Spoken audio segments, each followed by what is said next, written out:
214 Heavy. Emergency vehicles are responding. We have everyone on their way.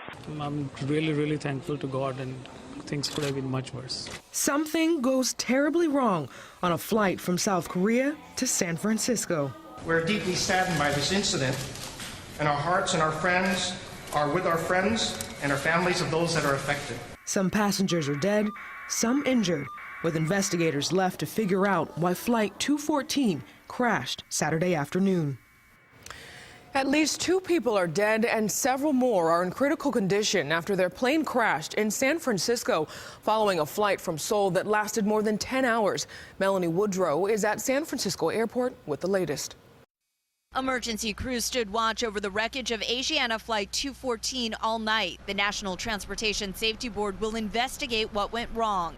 We're certainly going to be looking at the aircraft to try to find the cockpit voice recorders and flight data recorders. The South Korean airliner was coming in for a landing at San Francisco's airport when the plane appeared to hit short of the runway. I just see water, so I'm realizing we're way too low, but I'm just like, he's going to make it. He knows what he's doing, right?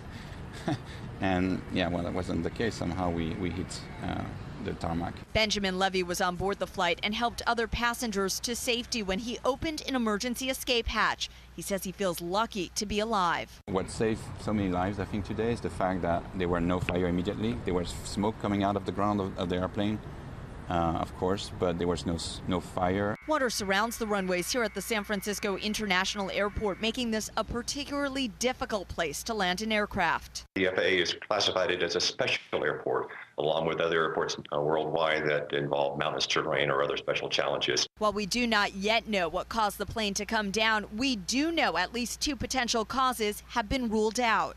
그거는 제가 확인을 드릴 수가 없습니다. Early this morning, Asiana's CEO said engine problems are not to blame for the crash. And officials in San Francisco ruled out terrorism almost immediately. Melanie Woodrow for CBS News, San Francisco. New this morning and only on 4, News 4 has received some critical aviation documents from San Francisco International Airport that may provide some answers to yesterday's crash. A source gave News 4's Ed Drench these pilot documents outlining the layout of the airport. The Asiana Boeing 777 plane crashed on runway 28L, and you can see it here on the screen. The document shows this runway has been under major construction for the past year and was shortened by 300 feet. It also indicates that the guide slopes would be off from June to August. And our aviation source says guide slopes are a series of lights that help pilots land the airplane. And this is a second aviation document from June 21st. And it shows the runways that had their distance shortened. And it indicates it by a white hash mark that's across the black stripe. In the lower right-hand corner, you see runway 28L again. And the runway was shortened last week, but it does not have the white hash mark to notify the pilot. Each commercial airline pilot is required to carry the documents and study them before each flight.